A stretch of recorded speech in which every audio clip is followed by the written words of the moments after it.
It reserves the right to take all necessary measures against efforts that promote Taiwanese independence. Beijing was responding after President Joe Biden explicitly confirmed that American troops would defend the island if it were to come under attack from China. 美方言论严重违反一个中国原则和中美3个联合公报规定，严重违背美方作出的不支持台独的重要承诺，向台独分裂势力发出严重错误信号。中方表示强烈不满和坚决反对，已向美方提出严正交涉。 China also slammed the U.S. for violating its own policy towards Taiwan. Beijing urged the U.S. not to send wrong signals to separatist forces on the island. The U.S. has so far maintained a policy of, quote, strategic ambiguity, not making clear whether it would respond militarily to an attack on Taiwan. But President Biden has repeatedly gone beyond Washington's long-stated stand on this issue. This time, he made the comments while speaking on the CBS program 60 Minutes. Taiwan's foreign ministry expressed its thanks to Mr. Biden, but the White House has reiterated that its policy on the island remains unchanged. And for more, Simon Marks joins us live from Washington, D.C. Simon, President Biden's remarks, U.S. lawmakers visiting Taiwan and increased arms sales to the island. That policy of strategic ambiguity, is it getting significantly more unambiguous week by week?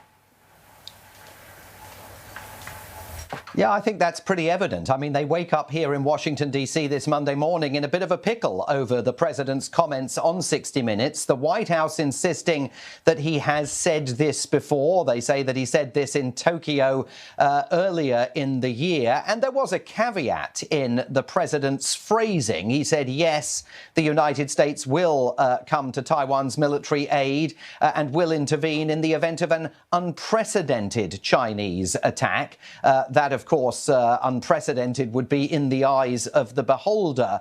But while the White House continues to insist, and they went into damage limitation mode immediately here on Sunday night once the interview was broadcast, saying that there is no departure from America's one China policy, there is a contradiction between what President Biden said on 60 Minutes and that concept of strategic ambiguity that has been deployed by successive presidents with regard to Taiwan for so many years. So mounting questions about U.S. policy to Taiwan fueled by that interview that President Biden gave.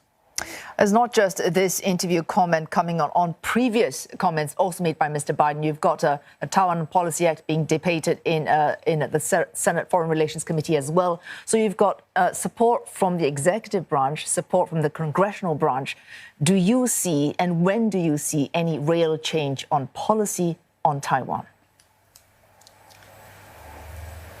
Look, all of this raises questions about precisely what the Biden administration is supporting, because there has been evidence that the Taiwan Policy Act has some degree of support as far as some aspects of it are concerned, particularly some of the security aspects of the act. But there are other areas where National Security Advisor Jake Sullivan in recent weeks on a series of calls with congressional leaders has been pushing back.